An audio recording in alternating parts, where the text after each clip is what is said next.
Tokopedia buka suara terkait laporan yang pihaknya terima dari seorang warganet yang membeli iPhone 13 128GB mendapatkan batu di kiriman paket yang diterimanya dan terancam rugi sebesar 11 juta rupiah. Public Affairs Senior Lead Tokopedia, Aditya Gracionelwan mengatakan terkait informasi tersebut pihaknya tengah melakukan investigasi lebih lanjut. Tentunya, investigasi itu dilakukan dengan berbagai mitra, termasuk pihak jasa pengirim barang dalam hal ini CNE. Aditya juga mengatakan Tokopedia terus melakukan komunikasi dengan pembeli terkait dengan investigasi agar transparan.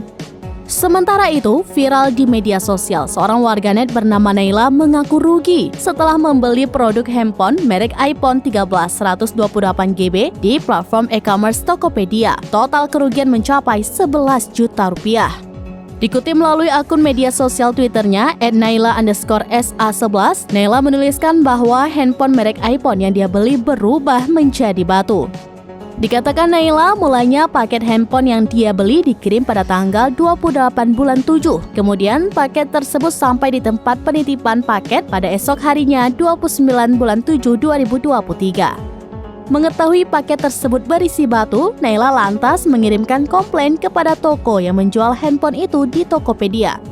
Dia bahkan sempat mendapat tanggapan dari toko tersebut. Namun sayangnya penjual enggan memberikan bukti video maupun foto paket handphone yang dikirim kembali ke Naila.